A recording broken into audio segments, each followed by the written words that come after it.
Raja Ampat ala Halmahera. Oke, Raja Ampat ala atau versinya Halmahera. Versinya Halmahera.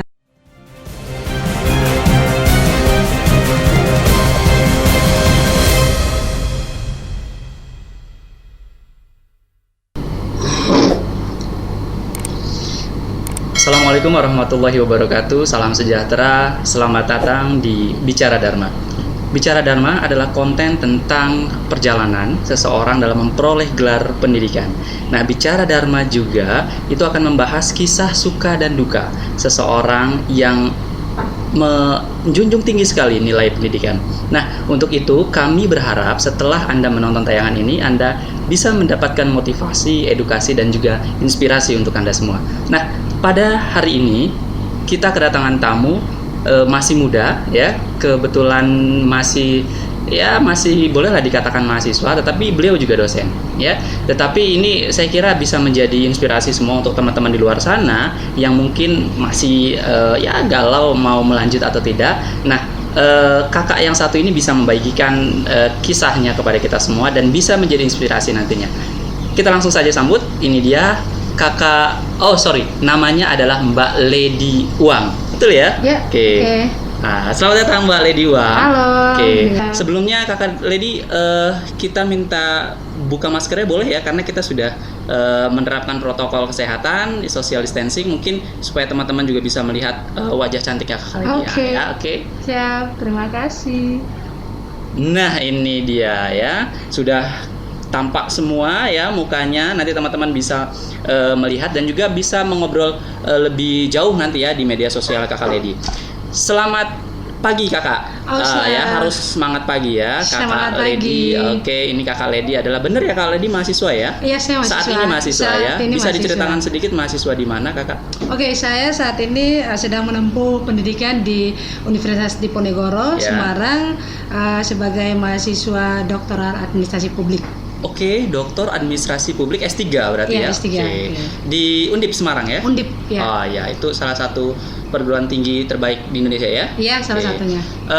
Oke, itu tadi sekilas tentang, tapi tadi dosen juga ya? Saya menyebutkan bahwa kakak Lady adalah dosen. Oh benar iya, karir saya di dosen di di Universitas Halmahera, Halmahera Maluku Utara. Maluku Utara. Oke, jadi double job nih, mahasiswa dan juga dosen ya, masih muda tapi sudah jadi dosen, luar biasa ya, sudah bisa mengajar. Nah ini jomblo-jomblo di sana yang mungkin menanti pasangan yang ideal, ini kakak Lady sudah ideal sekali nih. Jadi nanti teman-teman sekali lagi boleh kepoin kakak Lady di media sosialnya. Nanti kita share ya kakak Lady ya. Siap. Oke, kakak Lady ini tadi dari Halmahera ya. Ya. Oke, Halmahera Maluku Utara. Maluku Utara. Oke, Maluku Utara, jangan salah teman-teman, mungkin di luar sana banyak yang banyak yang belum tahu tentang Halmahera ya. Halmahera.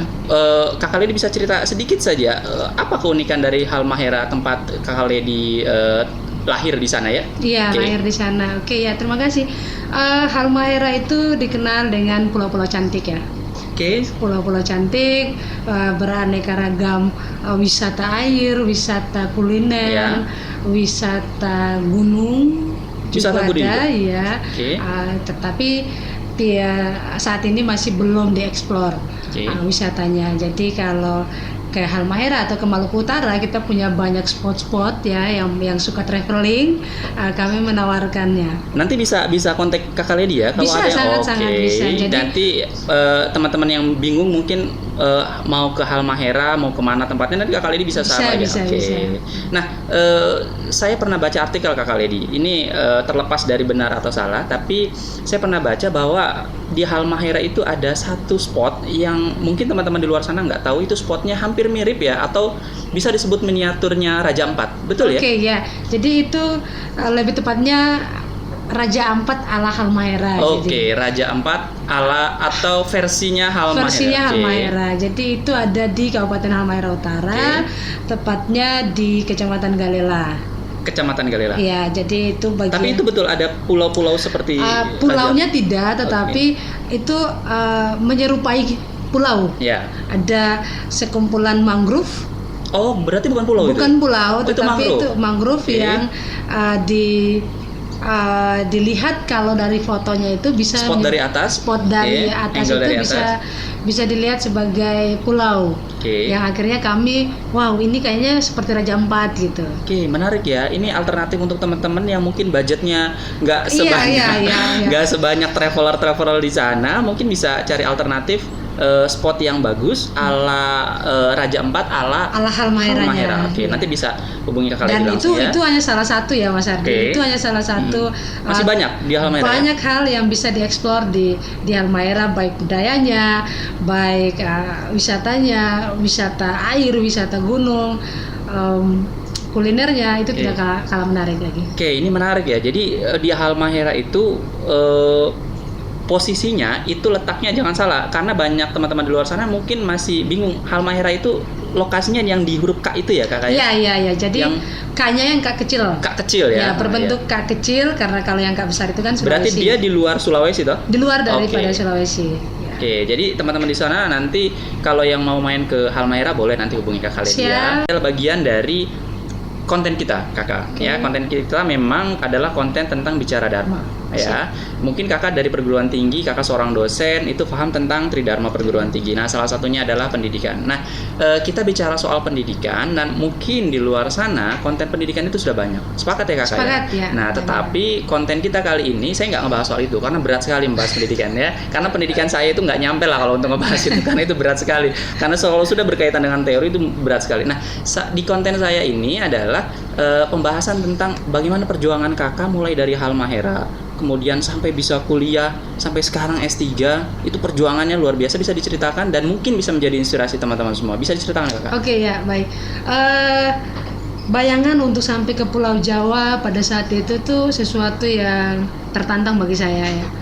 Karena ya perjalanan yang cukup jauh yang harus kita tempuh. Itu via apa, darat, laut atau udara? Semua 3 transportasi itu harus kita lalui. Bagi saya ya. Ya, kalau yang tiga-tiganya dilewati. Dilewati, tetapi tidak semua daerah di Halmahera itu bisa dilalui dengan darat, udara, laut. Kalau saya itu melaluinya. Jadi harus naik laut, transportasi speedboat, kemudian pesawat dan ada mobil. Ya, itu semua tiga transportasi itu digunakan. Nah, membayangkan saja untuk Pulau Jawa, wow terlalu jauh dengan sulitnya transportasinya, itu akan memberikan pesimis bagi saya.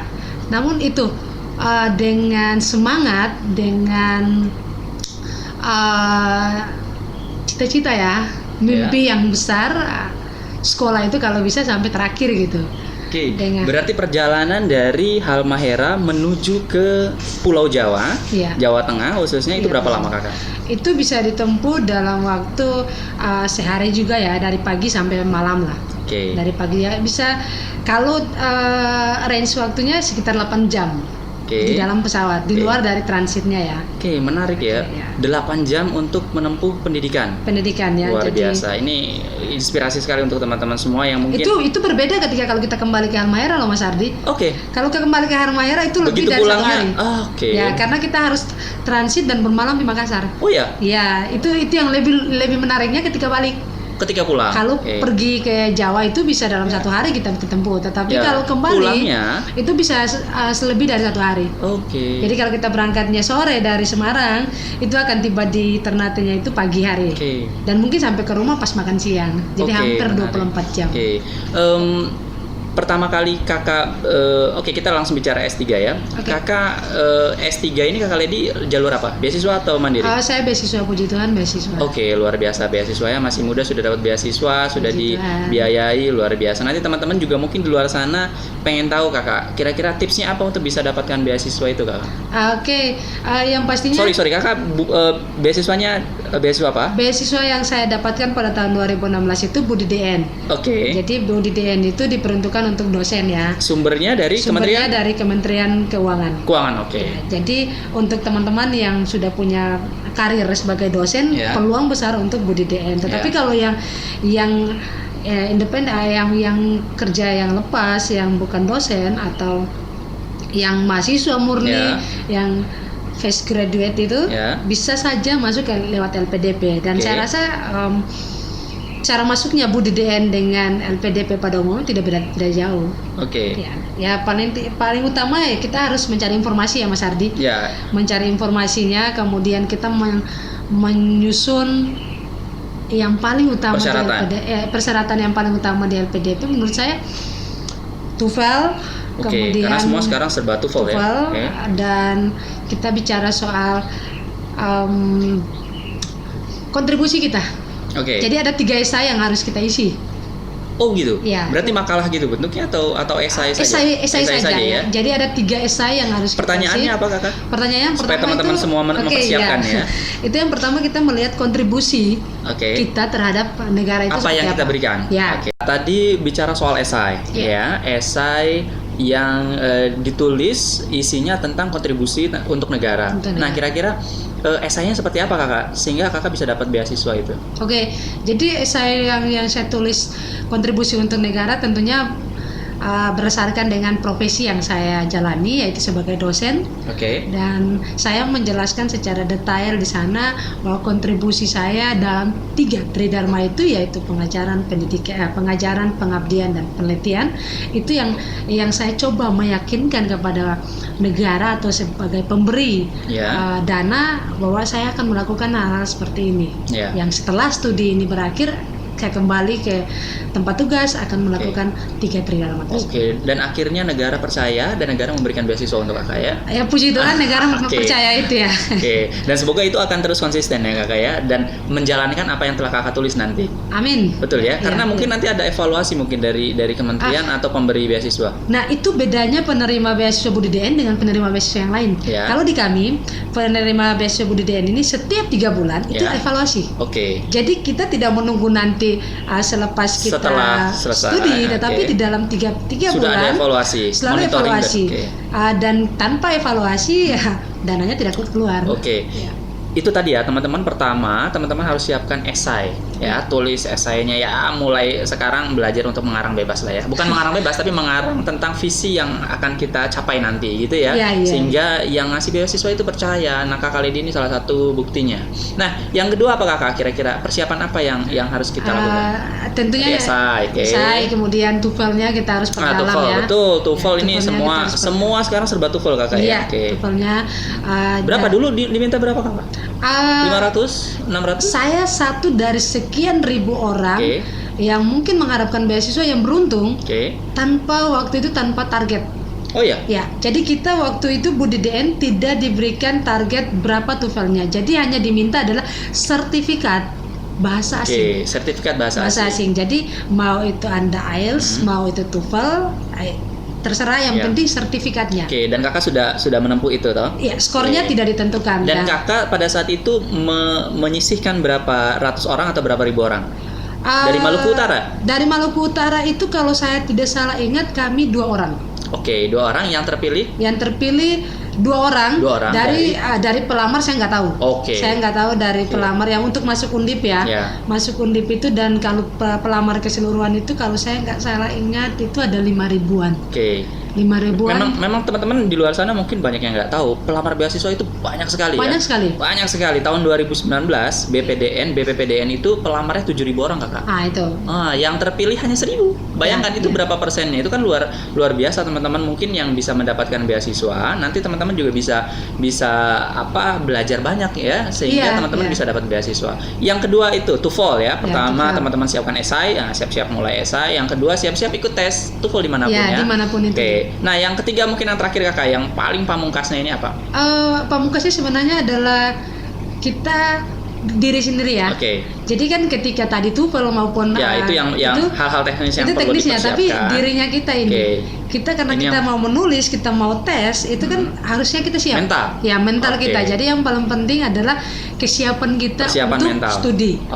Karena yang paling utama ketika kita dapat beasiswa dan kita tidak menyelesaikan studi kan ada sanksi loh. Ada sanksi yang dikenakan ke kita kalau kita tidak menyelesaikan studi. Otomatis itu yang jadi menurut saya itu dari pamungkas untuk. Nah mental ya kakak ya. Bicara soal mental, mungkin teman-teman di luar sana juga masih pertama kalau mau kuliah mikirnya pertama takut. Ya capek, takut, kemudian banyak lah ya pikiran-pikiran yang itu akan mengganggu. Nah Kakak Lady tadi bilang bahwa mental itu penting ya, karena mental itu adalah penguat kita, Kakak. Yeah. Betul ya. Nah, Yeah. sampai saat ini Kakak Lady ini mengarungi proses yang begitu berat karena mentalnya juga cukup baik. Wow.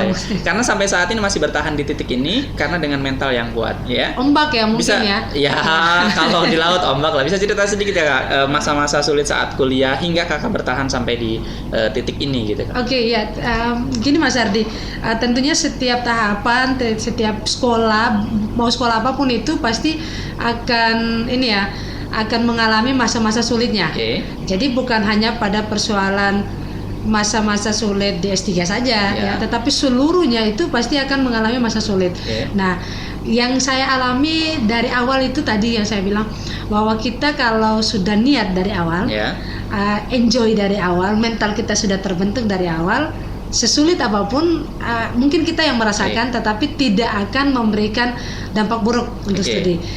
Kalau bicara masa sulit, jatuh bangun, ya Mas Adi ya. Betul. Apalagi masa-masa kuliah dan saya dari kampung, ya sama semua ya, kita dari kampung. Saya juga dari kampung. Tetapi proses yang harus dilalui yang tadi dinikmati, disyukuri. Betul. Karena tidak semua orang memiliki kesempatan. Betul. Ya mungkin ada tawaran beasiswa, tapi tidak punya kesempatan. Mungkin ada punya kesempatan, tetapi tidak punya beasiswa. Ya. Dan saya salah satu dari sekian ribu, sekian juta orang yang memiliki kesempatan itu, dan saya mau mensyukuri itu. Masa sulitnya ya tentunya ketika kita harus sampai pada puncak disertasi ya Mas Ardi. Ya, tapi penelitian, kemudian masa-masa kita harus masa-masa sulit, betul ya. Diminta untuk tugas artikel, ya kan. Sekarang jurnal ya, harus mereview puluhan jurnal ya. Tapi itu bukan satu momok ya, bukan ya Mas Ardi. Tapi kalau kita mau sekolah, kalau kita mau berusaha, pasti semuanya. Dan mau tidak mau kita harus melewati itu, Kakak ya. Dan salah satunya adalah kita harus menikmati proses itu. Tadi Kakak bilang bahwa proses itu ternyata menarik gitu ya. Kalau kita benar-benar menikmati proses, maka proses itu akan berjalan dengan baik. Ya, sepakat ya. Sepakat. Oke Kakak, terima kasih sudah hadir di bincang atau bicara Dharma pada kesempatan kali ini. Namun sebelum Kakak memberikan statement terakhir ya, statement yang memberikan motivasi, edukasi dan inspirasi untuk teman-teman di luar sana. Nah, di segmen kita saya punya fast respon namanya, Kakak. Wow, ya, di bicara Dharma kita punya menarik sekali. Kita punya fast respon dan Kakak harus menjawab secara cepat apa yang saya sampaikan ke Kakak. Siap ya? Harus siap ya? Harus siap dong ya. Ada beberapa pernyataan atau pertanyaan yang mungkin nanti saya sampaikan ke Kakak dan Kakak harus milih cepat ya, fast respon. Oke, yang pertama teman-teman ya, perhatikan yang pertama Kakak harus memilih mahasiswa atau dosen? Dosen. Oke, mahasiswa atau dosen. Nanti di akhir akan kita tanya kenapa milih dosen. Oke, masih gampang. Yang kedua, Semarang atau Halmahera? Halmahera. Oh, oke. Kalau ini saya udah tahu alasannya. Pasti nggak boleh. Kalau milih Semarang dia nggak akan boleh pulang ini kan. Oke, yang ketiga. Nah, ini yang paling penting nih buat Kakak. Karir atau menikah? Menikah. Oke, sudah S3 tetapi tetap ingin memilih itu ya, karena kodrat ya. Oke, kita bahas sedikit saja. Kenapa milih dosen, Kakak? Dosen karena bagian daripada perjalanan hidup saya akan berakhir di dosen gitu. Oke. Kan saya nggak mungkin selamanya jadi mahasiswa. Iya. Oke. Kalau untuk Halmahera, tentu karena tanah kelahiran ya? Tidak juga, tetapi ketika. Tapi Kakak nyaman di Semarang? Nyaman Semarang, nyaman kota Semarang dan kota-kota sekitarnya. Tetapi saya punya mimpi kalau Semarang bisa jadi kota besar, kenapa tidak untuk Halmahera menjadi kota besar? Oke, dan terakhir ini yang paling penting, kenapa menikah? Proses. Nggak mau karir dulu? Karir sudah ya. Profesor di depan mata? Enggak.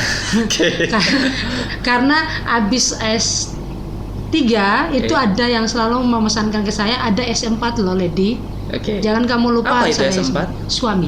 Oke, ya. Jadi itu yang harus saya kejar dulu sebelum lanjut yang lain ya. Oke.